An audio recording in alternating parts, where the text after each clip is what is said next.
Welcome to Legislative Lens, People and Policies with Rep. Badger. I'm your host, Michelle Badger, and I'm thrilled to have you joining me for the very first episode of this podcast. For those who don't know me, I'm the new state representative for the 1st Plymouth District, covering 13 of the 18 precincts in Plymouth. I grew up here and served on the Plymouth School Committee for 13 years, and just last year, I took the leap and ran for this seat.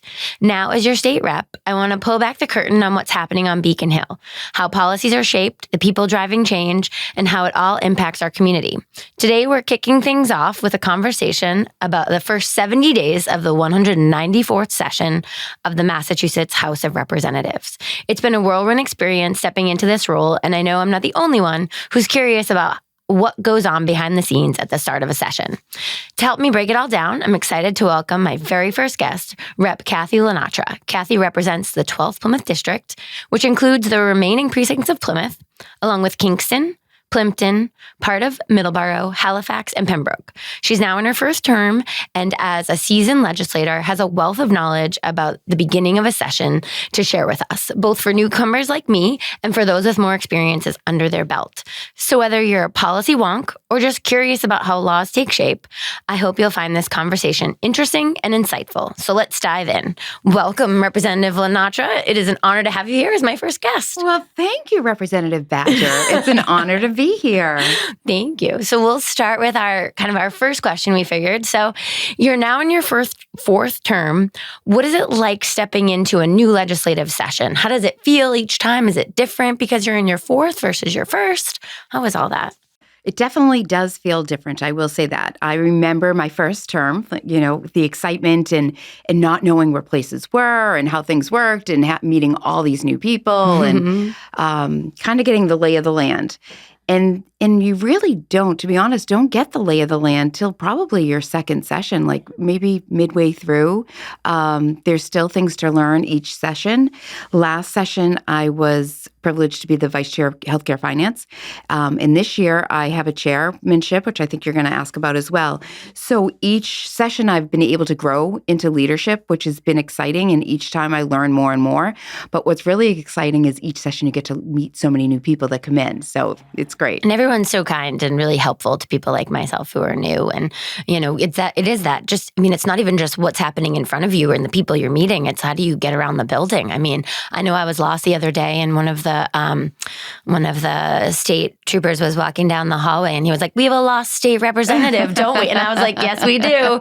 And he helped me figure out where I was going. And so, everyone is so helpful there. And so what do you think is like the steepest learning curve for you? Like, and what advice would you give like a freshman like myself? I mean, you probably already shared it, but time management. We talk about this all the time, Michelle, especially when you're new, you try to split yourself into 3 of you, right? Yep. You're scheduled for 3 different things at the same time. And you need to utilize your staff for that. And you need to make sure that you're really, it sounds crazy, but and when people say this, it sounds selfish, but making some time for yourself. Yesterday was a day, an example, I left the house at 6 a.m. and I didn't get home until 9:30 last night. And there are going to be days like that you can't change. But when you do have an extra hour, it's, first thing you want to do is check your emails because it's so hard to keep up with those emails. Yes. But you do need to make sure that you're eating lunch, right? I'm famous for never eating lunch or breakfast, and then I go home and I'm starving. Why am I hungry? Just that is really challenging, and it's still very challenging for me. Yeah, it really is. I mean, they're long days, and they're I think that's the piece is like, as a new state rep, we only have one staffer. And so it's harder to cover those 3 or 4 things. And it's really about like making that time to, what's more important at that moment and what have you just did last week. So then maybe this isn't the priority for this week. And so it's definitely a challenge. I know I find it hard to not be on my computer answering emails because I know if I'm not there, and I'm finished with my day, like yesterday, I think I got home at like 8:30, got right on my computer and, was there until midnight just answering emails, which is not probably the best. You need some sleep, but I learned on the definitely campaign. Need some sleep. So I'll just share with the audience that Michelle is one of the first persons that I get texts from in the morning because she's up at the crack of dawn. So it's 6:00, and she is definitely a night owl because they'll be to midnight. I like to be 10:05 is when I go to bed. I know it sounds crazy. 10:05 is when I go to bed, and I wake up at 6:15. It's like my little thing that it's my schedule now, but you have more energy, and I love it. I feed off of your energy, so it's great. I used to have a really great bedtime routine. Before I decided to run, and 9:30 in bed, reading my book for an hour. Oh, I miss reading books. I do miss reading, but I'm trying to fill that void with some audiobooks in the traffic. So that's helpful. That is helpful. Or you would listen to a podcast. Yes. Like people are going to listen to your podcast when they're in traffic. Yes, I love a good podcast. There's so many great ones out there. So yeah, hopefully people are listening to this, hopefully not in traffic, and they're just speeding right on down the road. Well, within the speed limit, I should say. Correct. And so, we were sworn in, 71 days ago now, really. And 15 days later, we needed to have all of our bills filed. It was a really chaotic experience learning the process to understand. Very chaotic. Yeah, because they don't even teach you really how to file a bill until a week and a half in, and you only have another week left, and so you're figuring it all out as you go in that short period of time. A lot of people know what they have coming in and what they're interested. We knew mostly what we were going to file, but then there are other things that come to you along the way, and so I thought we could talk a little bit about that bill filing process. Sure. And kind of, I know myself, like I said, we have things that we know we're going to be doing with the home rules that didn't, that our, towns want us to do again. We've got legislative pieces that I'm sure you've had that you have wonderful examples of things you stewarded for a really long time. Yeah. And so we all bring our own priorities to the table. And what factors influence the bills you decide to file at the start of a session? That's a good question. A lot of my ideas actually come from my constituents. Mm-hmm. So when I go on listening tours, or we have constituent service hours, or there's a concern through an email, and we just follow up on that email and get to hear a little bit more. A lot of my bills that you'll see have a lot to do with safety. Mm-hmm. And they come from my constituents that have stories. The boater safety bill was a story of a young man. He was a call firefighter in Kingston, and he went out at night with his friend on a boat, and really neither one of them had any experience on that boat, and the boat capsized. And unfortunately, David Hansen did not make it. He passed away. His friend did make it, and his father, speaking with his family, this is previous with Rep. Coulter, really thought everybody that was going to pilot a boat should have a boater safety course. You have driver's education, you need a license to drive a car has brakes, a boat does not. I grew up with a boat. My parents always had a boat, so I knew firsthand how important safety is out on the water. So that's just one of the bills and there's another, there's bills similar to that that have to do with accidents and things like that. But I do get them constituents, also from our town managers, from our board of selectmen. Things that, we filed the bill of school committee. Mm-hmm. You can talk about the transportation bill that we filed. So I get ideas that way. And sometimes you get them from advocate groups, right? Mental health, the licensed mental health counselors, I have some bills with them. I work really closely with them. The ARC, I work really closely with the ARC. So those are ways that we get bills. And I'm always looking or listening for ideas for bills that I think would be worthwhile filing. Yeah. So it's a constant process of thinking of them.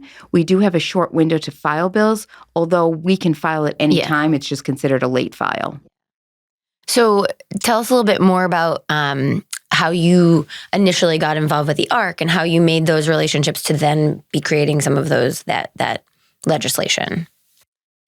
When you're a legislator, you're asked to take briefings, right? To take meetings. And it has a lot to do with the committees that you're on sometimes. Yep. And sometimes it's the advocacy groups or the organizations in our town. Like Plymouth has a lot, right? So Plymouth has quite a bit. And we work in Plymouth and in the South Shore. I have other towns on the South Shore. So these community action groups, I will say, want to have meetings. And you meet with them, you develop relationships with them. And when you develop that relationship, you really dive deep into what their issues are. And sometimes you come up with things that would make their life easier. For persons with disabilities, there's some bills in there for people suffering from substance abuse issues or mental health issues.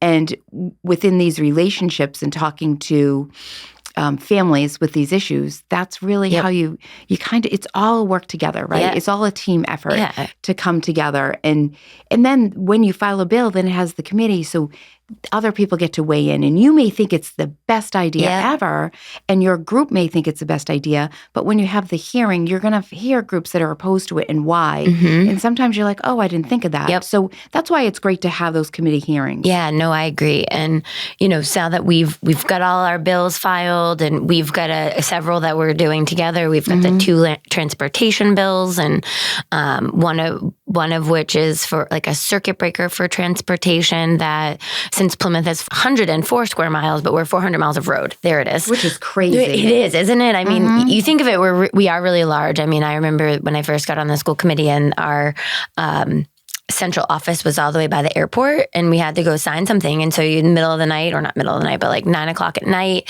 we'd have to get out, make sure something was signed by, 8 in the morning so people could get their paychecks. And it was like, okay, who's home so that we can make sure we get the 7. And if it was me, it was like, all right, let's take 30-minute drive that way and 30-minute drive home. It's just a large community. And so we've seen it reflected in our budget for transportation with our buses. I mean, just last fiscal year alone, we've got $11 million in school transportation, and that's a huge chunk of our budget.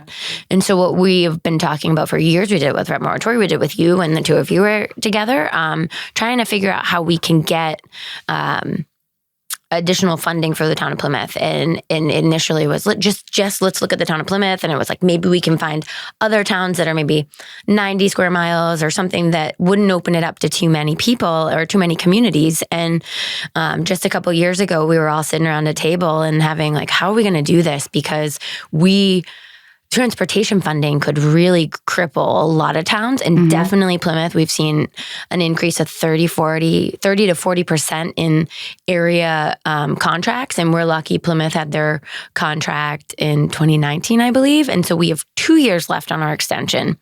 But we could be in that place where we're going to have a 30 to 40% increase on our transportation. And that's not something that our community can handle. Right. And so our solution is a circuit breaker style. So it would, if your per pupil expenditure is 125% over the average,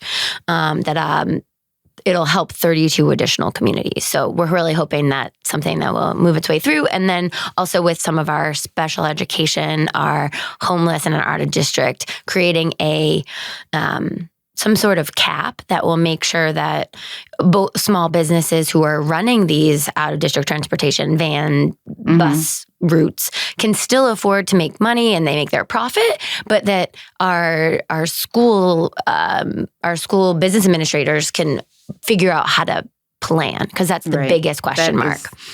Those prices have gone through the roof. Right? I mean, they're astronomical. $200 to $800 a day for one student per van. I mean, that will cripple our communities. And so that's and that came out of our discussions for years. And, so sometimes, like you say, it does take time to figure out what that solution is. And I'm sure we'll still have people who come in and say, hey, this is what the issue is here. So maybe there's additional adjustments that will be made. But you have to start somewhere, right? Exactly. It needs to be started. And then that's when amendments come in. Yeah. And that's when other voices that are not from the Plymouth community that see it as well. And you get more information. Like, we just keep gathering more information to try to make it as best as we can. Exactly. And so hopefully, that'll make its way through the process as it gets, bills are being distributed to committees. To the committees. To figure out, since we just got our committee assignments, was that a week and a half ago now? Has it been that long? I don't know. I can't keep track of About time. a week, yeah. I can't keep track of time. There's just so much going on. And so now that we have committee assignments, then it's the clerk's responsibility to then go and give it to the different committees, and then the committee chairs figure out that whole process. And so once we've got everything filed, and we voted on rules 2 weeks ago, I think at this point, maybe longer. And as a new member of leadership and as a chair of the Federal Funding Policy and Accountability, which I am excited to serve on under you. Yes, I'm excited as well. So before bills start moving, the legislature sets the rules. Why is it important to the process for rules to be established? The rules, it's very important because you have the Senate version and then you have joint rules, right, which is Senate and the House. And previously, you would vote on these things together, right? Yep. And it slows things up. I'm just going to be honest. I mean, everything, it slows things up. With the Senate and the House. And you mean both? Yeah, when we were voting, yes, together, it was slowing things up. So with these rules, we're aiming towards transparency, which is very, very important. Yes. And we've made some changes. So the House will deal with the House bills. And once we have a hearing on it, I believe we have 60 days to move that, which in previous sessions, it could sit in that committee for quite a long time, which is frustrating to the legislator that filed the bill and to the groups that are looking for that bill to pass. We are required to be at those hearings, which is great. We had COVID and we could be there virtually, or sometimes this is going to be the challenging part, but we're really going to work on this, is hearing committees you're on 4 committees if you're not a chair. Yeah. You could have 2 hearing committees 2 hearings at the same time.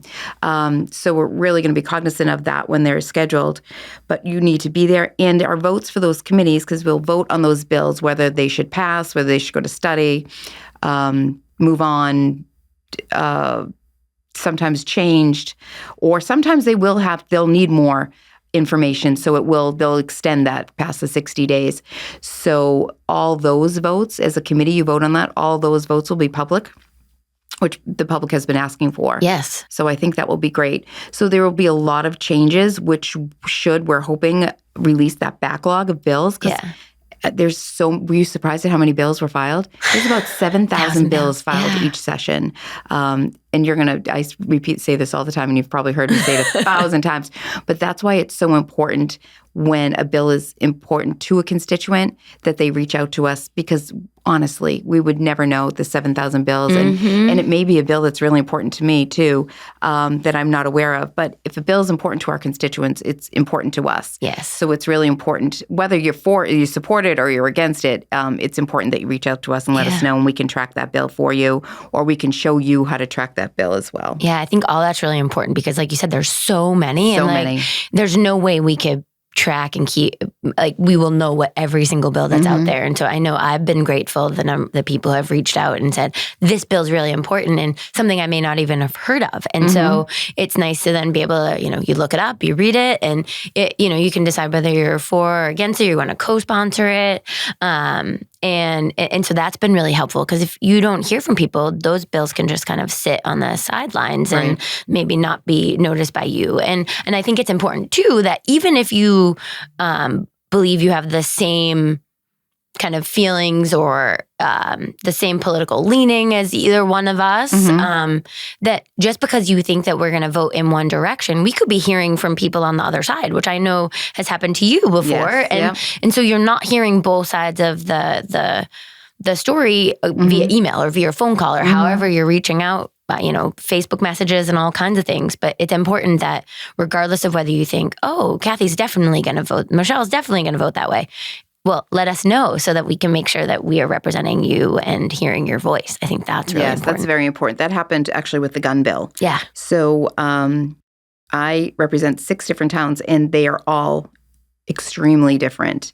And I received over 800 emails opposed to the gun bill, and I only had 2 for it. And we were voted in to represent everybody. So I was voted in to represent everybody, whether you voted for me or not, of the 12th Plymouth District. So that's, again, another reason why it's really important that we hear from everybody, and not to just assume because I'm a Democrat, I'm going to vote always that way. Can you tell us a little bit about what the hearing process looks like for those Sure. who maybe haven't experienced that? So as we mentioned, the bills right now are being distributed to their prospective committees. So healthcare finance will get healthcare finance bills and judiciary will get judiciary bills. And within that committee, they start organizing them in sections too, right? So there may be bills that are very similar. And they'll put those together. They'll group those together. Sometimes they'll put those together. They'll combine them before they actually have the hearing. They'll talk to the people that filed them, make sure it's okay. There may be differences. They'll come to an agreement on what they want to put in there. And then they'll schedule a hearing. So a hearing is very similar to if you're going to court for some reason, but it's very similar. So the committee sits up at the front and there's a table in front and they will say, we're going to discuss Bill H123 and you sign up. And one of the best things I think came out of COVID is that you as a constituent or somebody can testify to that virtually. It's hard. If you live in Western Mass, you're 3 hours out to come into Boston or even down where we live, with traffic. It's really challenging. Yeah. And you don't know when they're going to get called. So you could be there all day. You could be there for an hour. You have to pay for parking. It's a mess. Yeah. So that's also an opportunity for you to testify against the bill. So you'll sign up for it. They'll call your name and you will talk about that bill, why you support that bill, why you're against that bill.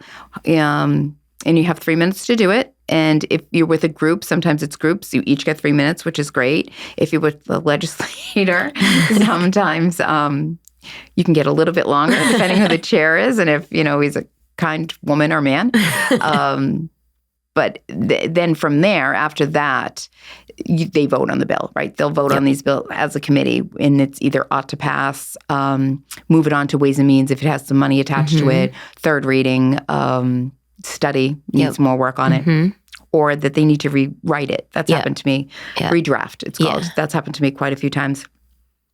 And when they vote on that, it will go to where it's supposed to go. It'll either go to Ways and Means or third reading. And then from there, all the T's are crossed, all the I's are done, and then it will go to the floor. And sometimes your fellow colleagues will decide that they think they can make it better at that point, and they'll file amendments to that bill.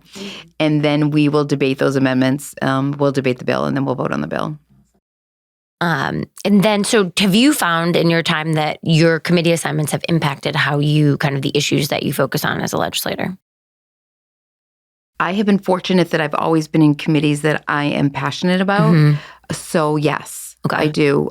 This new committee, which is a new committee, it has a new title.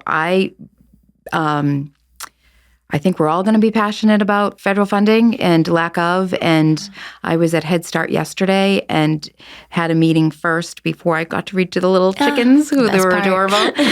But it was, no one knows. We don't even know what's going to happen on the 14th, right? We don't know. So I'm excited. I'm apprehensive. I don't know what to expect from this committee. Yeah. But I think that everybody is pretty much invested in federal funding right now. I think so. I mean, it's a topic that, how many times do our phone go off during the day with whether it's a federal funding issue or a tariff, whatever. And it changes. Yeah. It changes. So your head's spinning constantly. And you're like, what's happening right now? And who's going to tariff on what? And what is charging us or what departments have been shut? We're out most of the day in meetings, so we're not seeing the news or hearing the news or looking at our phone with our updates. I'm lucky because my husband had shoulder surgery, so he's been out of work. As I told Michelle earlier, I've been telling my colleagues, I get updates from my husband, who is like obsessed with everything going on right now.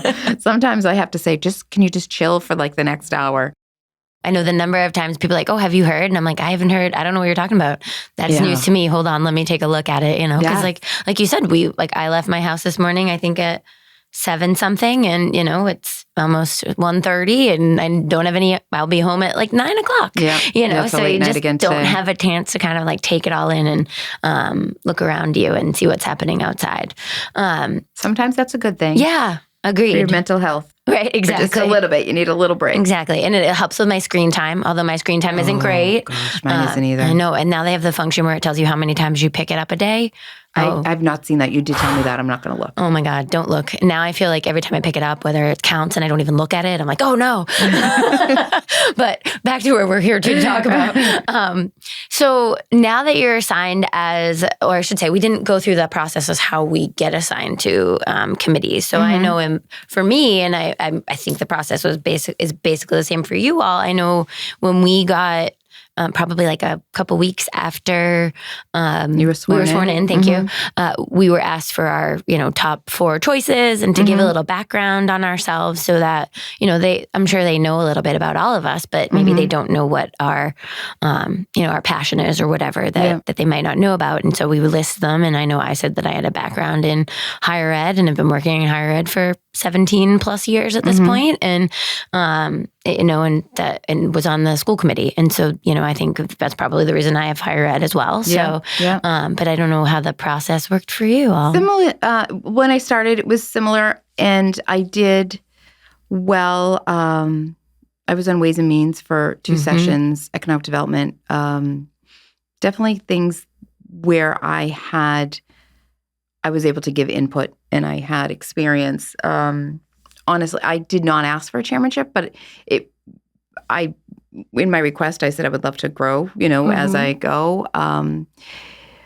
But I've known the speaker now. This is for 7 years. So this is where he thinks I would fit best. Yeah. Is I kind of put it in his hands this session. But I've had some great committees. Yeah. I've been very fortunate to have some great committees. Yeah. What ones have you been on in the past?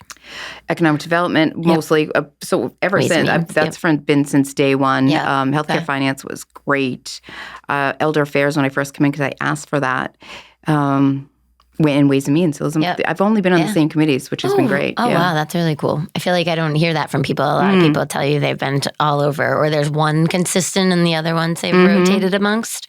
So I know we kind of hit on people letting us know about what bills they're interested in, but how... and you said that they can just reach out to our offices and say, hey, please let us know, keep us informed. And they can go on to was it Mass Legislator? I'm trying to remember the website, and they can star a bill and follow it throughout the process. Yeah. But what is the best way for them to follow along and have their voices heard? We've talked about reaching out to us, and we've talked about the committees. Are there, getting involved with advocacy groups? Like, what is your suggestion for people? If they're passionate, I think great. Yeah. So we have days on the Hill, they're called. Today is the personal care attendants are there today. And there'll probably be about 200 to 300.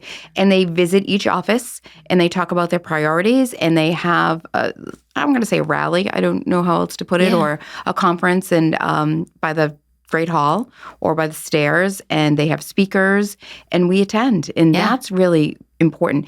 If you've never been to the State House, it's a great little field trip. It's beautiful. And always come to visit. That's why we're there. It's the people's house. Yeah. Come visit us there, talk to us about it. Yeah. But to keep in touch with us, email or call.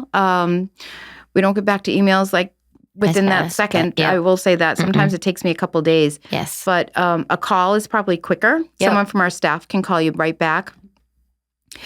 You see us at an event, talk to us. Yeah. But you can go to mass.gov and you can track a bill. Yeah. And there's ways on there that you can track it. It will show you. And you can keep up with that yourself. Yeah. And when a hearing comes up. But if it's something that's too much for you, you can let us know and we'll let you know when the hearing is going to come up. And another thing, if you're not comfortable testifying yourself, you could write a letter or and that could be submitted. We do written testimony all the time. Or we would speak for you. You know, if someone wanted me to speak for them, I would be happy to do that. And I'm sure you would too. Yeah, of course. I think that's our job. Representative, right? In the title, right? No, I think what you said is, there's so many people I've talked to who haven't been to the State House. And so I think it's so important that people come and visit. Anybody who follows me personally on my personal social media knows that at least once a week I take a picture of something that is just absolutely gorgeous. From the detail underneath the stairs to a doorknob to just so beautiful in the detail that's done there. So please come on in. Yeah, and it's like working in a museum. It is. It really is. It's beautiful. We do a lot of field trips, Yes. which is... We get that one coming up next week. I'm so excited. So excited. Like sports teams that have won a state championship, we have come in. I have senior citizens come in from the COA. Gosh, we've had so many field trips. We had the ARC come in. The ARC just came in. Yep. And it's so fun. And then they'll do a tour, and we bring them into the chamber, and they get to sit in our seats, and they get to pretend they're the speaker for a little bit. And then we have lunch. We serve them lunch. We'll get nothing fancy, pizza or sandwiches, but it's a great opportunity for people to come in and see how wonderful it is. Yeah. And, we represent them and what we do and just talk about it. And they have tons of questions, especially the young ones have so many great questions. Yeah. So if you have a group and you want to do a field trip, Michelle and I are available to help you plan that. We love that. Yes, I would love to have more people come in. It's so important. I know that the third graders in Plymouth next year have been talking about doing more field trips in because they're, the civics and that engagement piece is going to be more part of their curriculum moving forward. So that's really exciting. And the more we can do it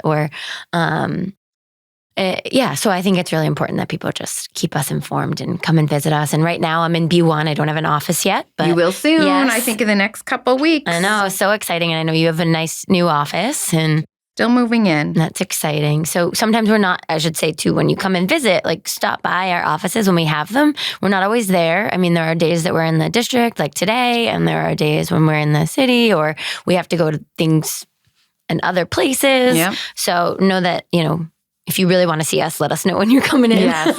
And we do have an office in Cordage Park. So we didn't mention that. Oh, yeah, we didn't. So we share an office, Michelle and I, along with Senator Fernandez in Cordage Park. And tell me, the 229 it's is building 10, suite 229. Yes. Yeah. And so we try to have people there most of the time. Somebody's usually there from one of our offices. And even at the State House, somebody will be there. Yes. Somebody will tell you where we are. Or if there's something you have to leave, like I know I come into our little piece of the dais and there's lots of paper that's left there with notes and things. So it's always nice when it's a familiar name or from the district. So that's been really good. I'm trying to, let's see, what else we haven't covered. Is there anything else that you would like to share about kind of what we've done so far in the first 70 days-ish? Isn't it funny because you keep track and it's just easy because we start on the 1st. That's true. So and everyone's like, how do you know? I'm like, well, January 1st. It's really not. Sworn in January 1st on New Year's Day. Yep. What a great day that was. It was. It is, well, as you'll see, and I've noticed because sometimes you'll say, what day is today? You lose track of days. You don't know what day it is. Sometimes you don't know what time it is if you're in an office that doesn't have windows. Yep. But, it's so important, and I can't stress this enough, that it's so easy to be a keyboard warrior and complain. Yes. And there's a lot to complain about. I do know that.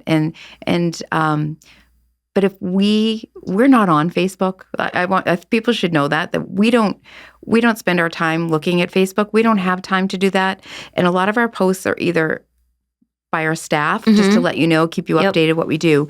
So the best thing to do, and we're scheduled. I do a lot of scheduled. Yeah.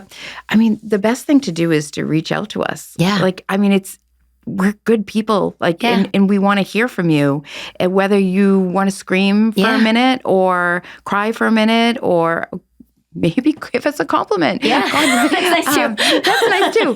But it's very important to reach out to us. Yeah. I think it's more important to do that. If you want change, if you just want to complain and put it out there and don't want change and don't want help, then that's what you're doing on Facebook. Yeah. But if you need help, we're here for you, especially with unemployment, or for housing issues, for food insecurity, for RMV issues. Yeah.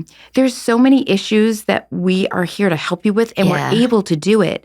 And that is our job, is to connect you with these agencies that you're having a hard time getting in touch with. Yes. We're the connectors to get you the help that you need. So reach out to us. Yeah. I mean, it's so important. It's as easy as that, right? It is. Just shoot us an email. It doesn't have to be really long. It doesn't. Yeah. Or can you call me at, this? And if you don't hear from us in, say, like 3 days, do it again. Because honestly, we get 300 to 400 emails a day. And a lot of it is junk. Yes. Right? But we still have to read through it. We still have to read through it. And there are things that slip through the cracks. Yes. And it's embarrassing when you miss it. Yeah. But we just had that one happen last weekend where we both missed it. And it's just like, oh. So it's important to just follow through or call. Calling is much more important, I think. Or like I got a letter in the mail the other day, and as soon as I opened it, I called right away. And the gentleman on the other line was like, no one else has called me back yet. And I was like, well, they may have not checked their mail yet. Right, that's another thing, the mailroom, it's really far away, and you can get lost. I mean, so far that's where you get lost is going to, I know, because it's the sub-basement. Yes, so far I've been really good. I haven't gotten lost. Good other places, though. But yeah, so I feel like just know that if you don't hear, just push us again. And, I like Kathy said, like if you really want something, social media isn't the way to go through it. And we're here to help, but it's not always where we respond to things. We try to in every way, shape, or form. But for me, I don't know what's wrong with my Facebook, but sometimes the messages will be there and then they're gone. So it's mystery for me. We're trying to figure that one out. So if anybody's reached out via Facebook, please send us an email. I think that, I think we're going to be doing our next episode. It's going to be a little bit on constituent work. So maybe Chris or someone else or Stephanie could join with Nicole, and we can talk about what services we have to provide. I mean, you're always welcome. Oh, thank you. But we just figured that would be kind of a nice new thing, because there's so many things that, I have a lot of friends who, I have family members and things who are going on unemployment or whatnot. And I was like, just send me an email. They were like, what? I'm like, yeah, we're here to help. If you're having any issues, just reach out. So, but any other last minute, any thoughts before we? Well, this has been great. Thank you for having me on your first episode. My gosh, I'm honored. I'm so excited. I'm honored. I love podcasts. I know. I love listening to them. I wish they could see how wonderful this room is. I know, here it does at look really the nice. local scene. The local scene has been amazing. Yes, and thank you to Local Scene for helping us put this together and putting this on. I think it's such it's a wonderful tool to have, and being able to share more information about what we do and what's happening, because I do think that was that's what got me to think about doing this, is because I knocked on those 9,000 doors, right. and we talked to people who just had no idea what a state rep was. And so this is kind of our mission to help people know what we do. And, we're here to be your voice. And so I think that's the most important piece. But so thank you so much, Kathy, for joining me today. Thank you for having me. I appreciate it. It was awesome. And starting this session with me, it's been great with all of your help and all of your advice. It's been, I don't know what I would have done without it. And as we begin this new legislative cycle, there's so much opportunity to engage, advocate, and make your voice heard. What topics are you most interested in following this session? Who do you want to hear from on this podcast? Let us know, and stay tuned for upcoming episodes where we'll break down key policy issues, talk with people involved with these issues locally, and share how you can get involved. You can also follow me at state rep_, or I should say state_rep. _Michelle _Badger. And that's at Instagram, State Rep Badger on Facebook, and Rep Michelle Badger on Blue Sky, and Badger for Plymouth on TikTok. We're trying to just make sure that we I'm slacking. reach out to everybody. I'm slacking into social media. But thank you for listening to Legislative Lens, People and Policies. Have a great day, Plymouth. Bye.